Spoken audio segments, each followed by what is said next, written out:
A brief answer, then suddenly handcuffed, she was treated like a criminal in plain sight.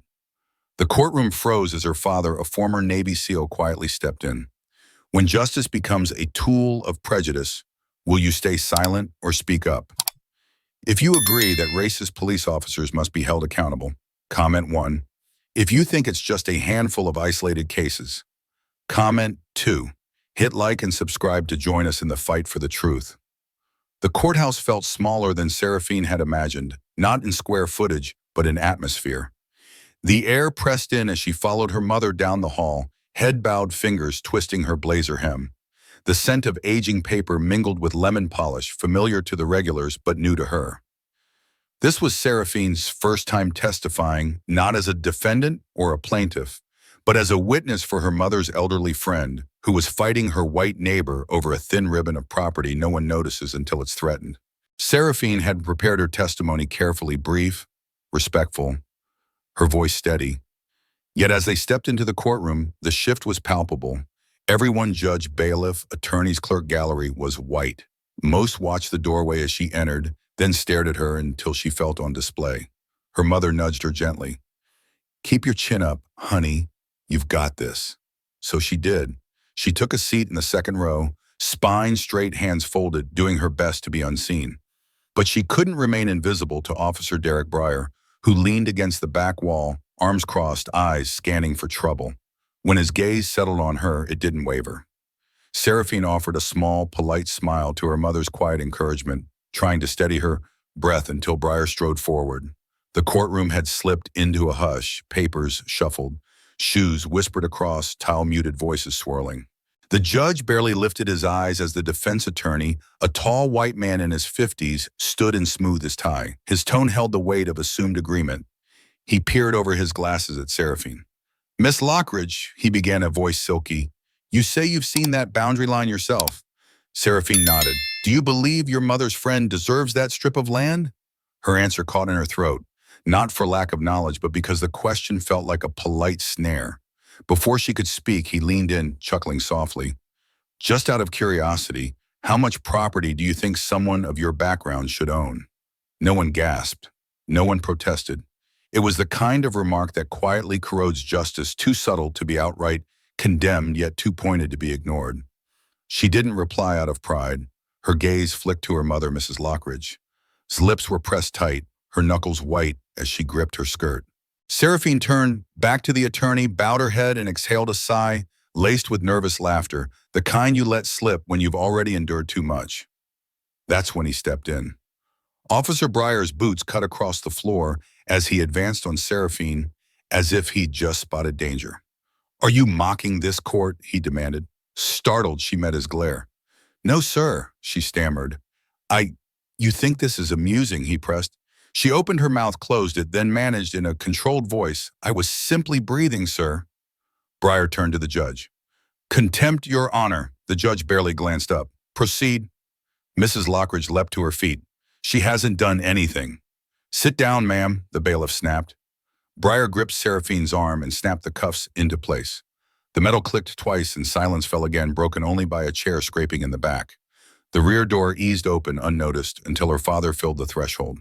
He didn't swagger in. He simply stood there tall in a plain, charcoal shirt, sleeves rolled up, clean-shaven, exuding calm power. Every eye drifted to him. His gaze went straight to Seraphine's cuffed wrists, then to the officer's hand clamped on her arm. His fingers curled into fists, not in fury but in controlled restraint. He took a single step forward and spoke evenly. "Your Honor, may I have 2 minutes?" The courtroom stiffened. The judge peered at him.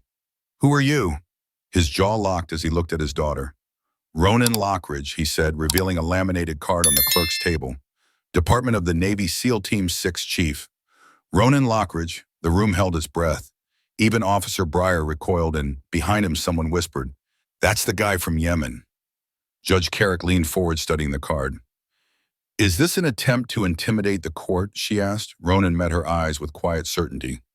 "No, ma'am. I'm merely reminding it whom it has hurt." He spoke softly without raising his voice or even blinking, yet every ear in the courtroom felt the impact of his words. Seraphine remained motionless. She hadn't turned to look at the card, nor heard the hushed remark about Yemen. but she sensed a shift in the air, as if a hidden current had reversed. She kept her gaze lowered, hands still locked in cuffs, shoulders drawn in.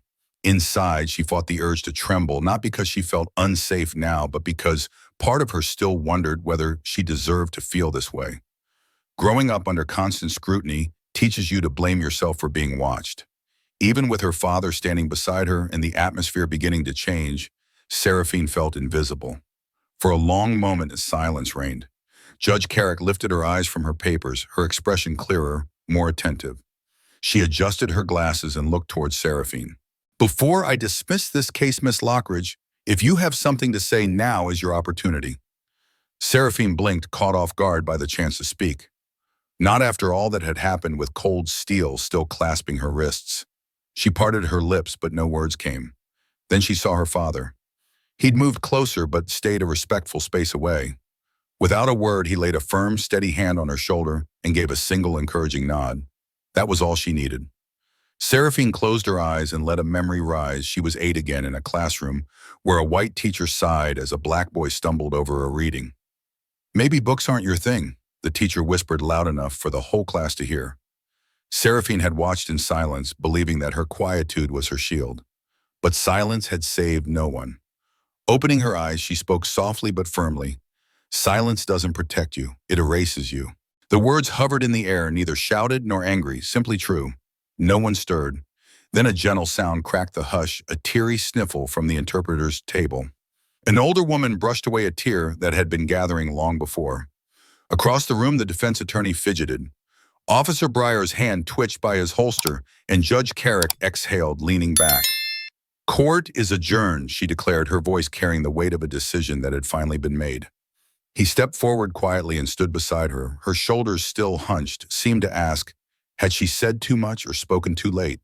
Without a word, he laid a hand on her back, firm, reassuring. She turned to him, our eyes meeting for the first time since it all began. In that instant came what had been missing. Not forgiveness, not an apology, but acknowledgement. Two souls once adrift, now reunited in silent understanding. He tipped his head in a small gesture, and she nodded. Together they walked on, no hurry, no shame.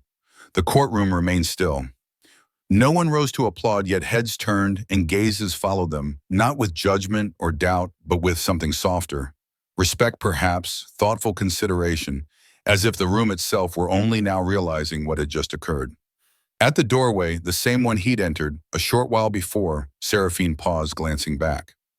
The bench, the witness chair, the judge's robe were all there, still imposing, yet somehow diminished. It wasn't they who had changed, but she. Then, without a word, she stepped into the hall. He held the door open, and she crossed the threshold into the warm daylight, streaming through the windows. Not a spotlight, but a morning after a long, harsh night. Outside, life carried on unchanged, but inside her, everything had shifted. Back in her chambers, the judge remained seated long after the court emptied. Shelves of legal tomes surrounded her books she'd long ago stopped opening for memory's sake. Tonight, she didn't reach for a case reporter or precedent.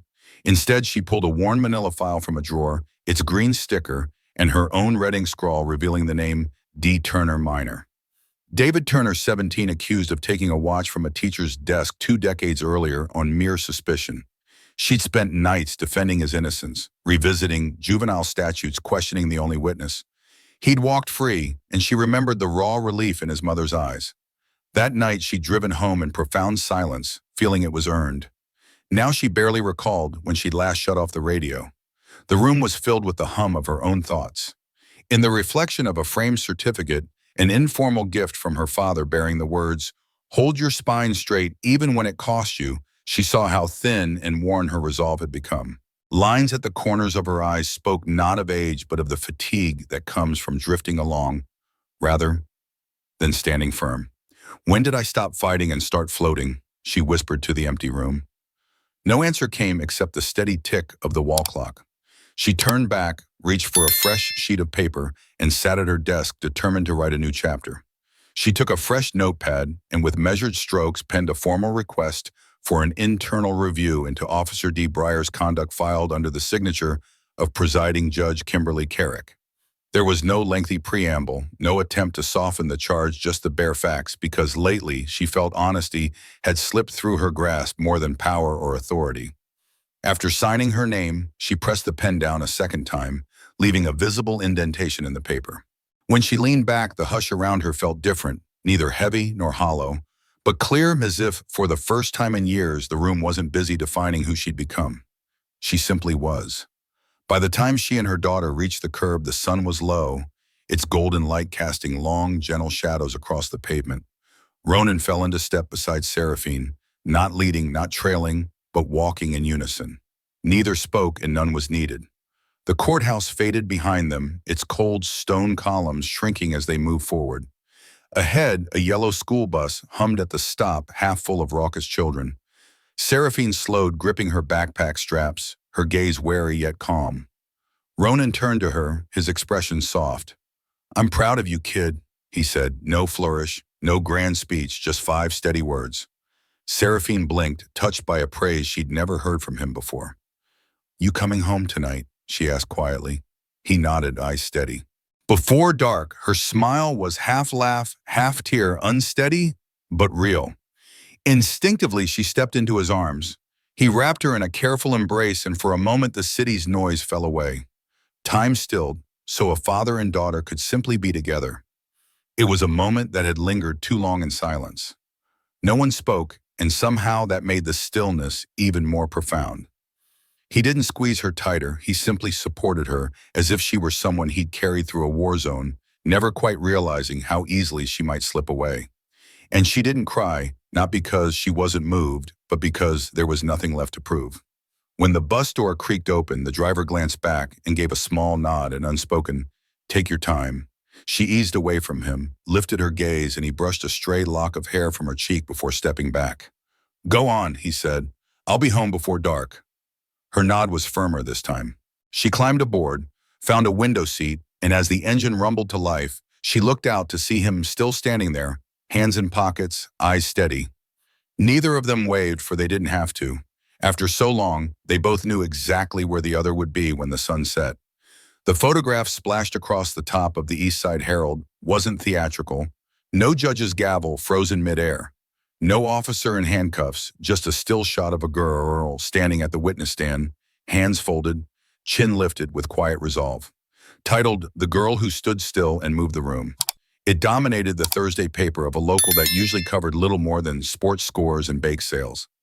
No one expected that hearing to end with a teenager's soft-spoken words halting a courtroom full of adults, nor that the hush afterward would ripple out so far. The caption left her unnamed, but the image spoke for itself, and everyone recognized her, the girl in the navy skirt and modest shoes who refused to flinch. A week later, the courthouse hallway, ever redolent of floor wax and copier ink, hosted a new exhibit on its eastern wall, snapshots of community life from school fairs to charity drives, now joined by her portrait. Sunlight from the skylight caught her expression, perfectly unpolished but unwavering. Passers-by paused. Some tapped a quick photo on their phones, but one small boy, maybe 9 years old, lingered longest. He wore an oversized hoodie and scuffed sneakers, his laces tucked in. "Mom," he finally said without looking away. She approached, hand resting lightly on his shoulder, and asked, "Yes, sweetheart." He didn't answer immediately, he just continued staring at the picture. "Can I speak up too?" he whispered. His mother smiled. "You already are." Hand in hand, they walked on, leaving the photograph behind, lit from above, silent, yet powerful like truth itself. 3 months have passed, and the courthouse corridors carry a different air. The photograph of the young witness still hangs on that eastern wall, but now it's accompanied by others, men and women of all ages, teachers, neighbors, even the small boy who once stood before it, each captured quietly speaking their truths. This trial that froze a room has blossomed into a community ritual. Every morning, people pause to read freshly posted testimony alongside her image accounts of small injustices, stories of voices long silenced, and declarations of solidarity that ripple across the city. Outside, the zoning dispute has been resolved in favor of the old woman's property line, but more importantly, a new community witness program is underway. Residents volunteer to stand at the stand, not as defendants or accusers, but as guardians of fairness, reminding officials and officers alike that every corner of the law bears human faces. The state police have instituted mandatory respect under oath workshops, and the local bar association hosts monthly roundtables on bias and dignity in court. The ripple from that single still figure has grown into a wave of small but lasting reforms. At home, father and daughter have settled into a new rhythm. Some days she finds her father reading reports on courtroom courtesy alongside her school books. Other nights they sit on the porch in waning light, talking softly about the power of a single voice. He smiles more these days, no longer carrying battlefield burdens, but the quiet pride of a man who helped reclaim a daughter's right to be heard. In these 3 months, it's become clear that true change is less about grand verdicts and more about everyday courage, the choice to stand when no one else will, and to listen when we've grown accustomed to silence. And as the city moves forward, that photograph remains not merely an image of a moment, but a living reminder that justice lives wherever someone dares to speak up. 1 year has passed, and the city wears its quiet transformation like a familiar coat. The photograph of that poised witness still graces the courthouse wall, now encircled by plaques quoting her words, "Silence doesn't protect you, it erases you." Court dockets no longer begin without an acknowledgement of dignity, read aloud by every judge. Community witness stands on Tuesdays, where neighbors, teachers, baristas, retirees step forward, not to testify against, but to bear witness for one another, reminding the bench that every case carries a human story. The zoning dispute has inspired a civic commons project, small parks and benches installed on forgotten lots, each plaque commemorating a quiet act of courage.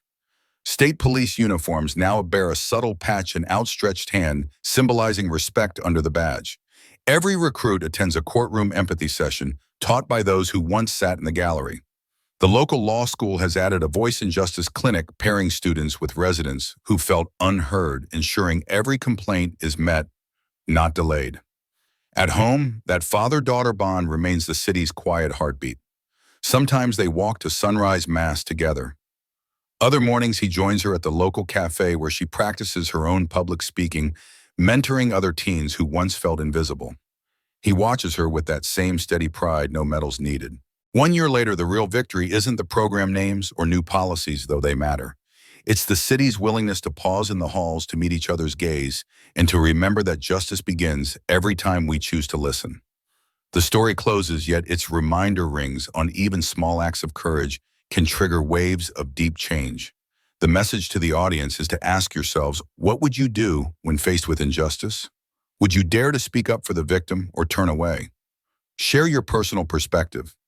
Do you believe a moment of silence can sometimes be more powerful than words? And most importantly, when do you predict racism will truly end? Maybe in a few decades, maybe longer.